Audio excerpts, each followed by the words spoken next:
The Duke and Duchess of Sussex are launching a new show on Netflix. Harper's Bazaar has the details, and of course, I have thoughts, so let's get into it.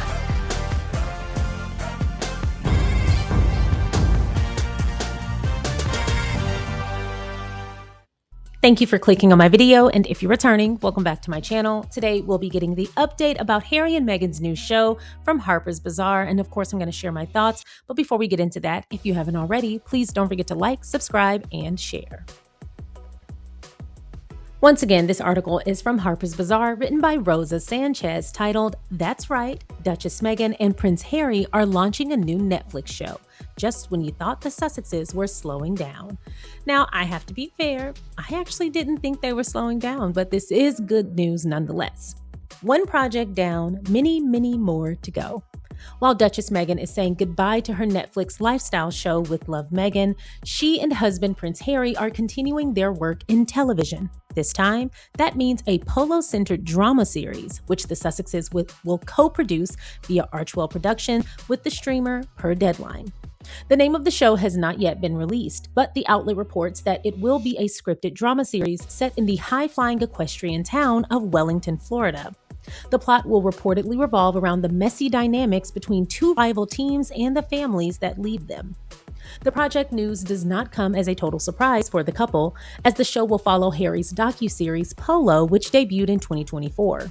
The prince is a longtime fan of the equestrian sport and continues to play himself, often making appearances at friendly charity matches, and he's actually really good. Last year, it was announced that the Duke and Duchess of Sussex had extended their creative partnership with Netflix, having signed a multi-year deal for future film and television projects. As part of that deal, the two co-produced Masaka Kids, A Rhythm Within, a documentary short film about orphaned kids in Uganda, and are now working on adapting two romance novels to the screen, The Wedding Date by Jasmine Guillory and Meet Me by the Lake by Carly Fortune. Together with Netflix, Harry and Meghan have also previously released Heart of Invictus, Harry and Meghan, and my favorite, y'all, Live to Lead. I also have to share a couple of paragraphs from an article by Feminagra, and both articles are linked in the description box below under sources. And the reason I have to share this is because Feminagra rightfully called out Variety for their nonsense. And if it's one thing I appreciate, it's honorable, respectful, and unbiased reporting. But I love when the media holds itself accountable, and Feminagra has been doing an incredible job of holding other media outlets accountable. I love to see it, and they shouldn't be alone in that pursuit. Anyway, I'm reading from this article. Again, both articles are linked in the description box below, and it says, "Let's pause there. According to Variety, none of this should be happening. Only last week, Variety confidently painted a picture of a collapsed partnership. Anonymous insiders were wheeled out. Familiar language appeared. Tired claims about fatigue, no output, and the implication that the Sussexes had somehow run out of runway in Hollywood." And yet, here we are. Netflix's chief content officer, Bella Baharia, publicly shut down the speculation, confirming the Sussexes still have multiple projects in development across film and television. That should have ended the conversation. It didn't, because the goal was never accuracy. It was always about pushing a narrative. The past few days of coverage tell their own story, and it's not a flattering one for the outlets driving it. Following Variety's initial framing, a cascade of headlines quickly appeared across multiple platforms, each more dramatic than the last. International Business Times declared the Sussexes Hollywood outcasts. The Daily Fail and Daily Express spoke of a collapse in the Netflix deal. MSN suggested projects had stalled. Others pushed variations of the same theme, from claims of a return to acting out of necessity to suggestions of behind-the-scenes dysfunction. Taken together, the effect was unmistakable. A single narrative, loosely sourced and aggressively framed, was repeated until it began to resemble a consensus. Yet within that same cycle, Netflix's own chief content officer publicly dismissed the speculation and confirmed that multiple projects remain in development. The contradiction is not subtle. What emerges is less a reflection of the Sussexes' actual position and more a case study in how quickly a storyline can harden into accepted truth when it is repeated enough times. The language is familiar: collapse, outcasts, difficult, stalled. None of it is substantiated in a way that withstands scrutiny. All of it is amplified across platforms that rarely revisit their claims once they begin to unravel. This is where Variety deserves real scrutiny, not for a minor misread, but for building a narrative that collapses as soon as it meets reality. The pattern is familiar. Negative framing lands first, anonymous sources do the heavy lifting, and sweeping conclusions follow. Then, almost immediately, events move on and contradict that premise. It is not an isolated case. Coverage of Meghan Sussex in particular continues to lean on suggestions of dysfunction and decline, often without verifiable sourcing. When those claims fail to hold, there is no meaningful correction, only a quiet shift to the next angle. What makes this harder to ignore is the broader context. Within the same news cycle that questions their relevance, former Prime Minister Boris Johnson publicly called for Harry and Meghan to return to Britain, effectively acknowledging their value. That contradiction speaks for itself.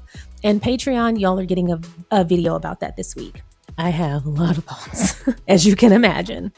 Meanwhile, the work continues. The Sussexes are developing films, producing content, and now moving into scripted drama with Netflix. The Polo series may not have dominated headlines, but it was engaging and offered a fresh entry point into a rarely explored world. Expanding that into a drama built on rivalry, family dynamics, and visual spectacle is a logical step. Which leaves an obvious question. If the partnership was supposedly over, why does the pipeline remain active? What emerges is not insight, but a rush to declare an ending before the facts support it. The narrative moves quickly. The accountability does not. Meanwhile, Harry and Meghan continue to build. Thank you so much for watching the SharionSade YouTube channel. I appreciate you watching my content. If you haven't already, please don't forget to go ahead and like this video by hitting the thumbs up. Please don't forget to subscribe by hitting the subscribe button. And don't forget to comment along the way. If you feel so inclined, please don't forget to share so that more people can find us. Once again, thank you so much for watching. Now let's get back to the video. As many of you already know, I am a huge fan of Polo on Netflix. I loved recapping it. It was one of my favorite recaps that I've ever done. I enjoyed it so much. There were so many interesting characters and so much history that I had yet to know. So I learned a lot about Polo, the sport, and these individual people while watching that show and dissecting it for the channel. And so I really enjoyed the show. I really wanted a season 2. And as a matter of fact, I actually want a season 2 of all of Harry and Meghan's shows, and a season 3 of With Love. I would, if I could, I would have more of all of them. But they only have so many hours in the day, Sharion. Give them a break. But whatever this project is, even though I know it's not the same, because of the setup with Polo that exists on Netflix now, I know I'm going to enjoy it. I genuinely did not think I would enjoy learning about a sport that, in my opinion, seemed so damn stuffy. And that's because I didn't know enough about it. But one thing I will say is I keep an open mind. So even if I have a first impression, I always enjoy either confirming or invalidating that first impression and learning more. It's a win-win. And so when I watched the show, I said, at least I'll get some good drama, because clearly this preview is showing me it's going to be some good drama. Child, not only did I get good drama, I enjoyed learning about the sport, and I've been keeping up with it too. So they made a fan out of me. And so I've really been enjoying keeping up with Polo as a sport in general, but I really wanted a season 2. So whatever this is, they have given it a prime setup. I know I'm going to enjoy it, and I will absolutely recap it for the channel. You don't even have to ask. Y'all already know I'm getting ready, rubbing my hands together for another a Sussex review, or I'm sorry, a royal review. But anyway, are y'all excited for the show? I absolutely am. I also want to pause and say thanks to Feminagra for dissecting the situation with the media with such precision as always. It's important to hold the media accountable even when you're a member of it. As a matter of fact, I would say especially when you're a member of it. So great job to Feminagra. Keep doing the amazing work that you've been doing. Thank you so much for watching this video. If you haven't already, please don't forget to like, subscribe, and share, and I will see y'all next time. Bye.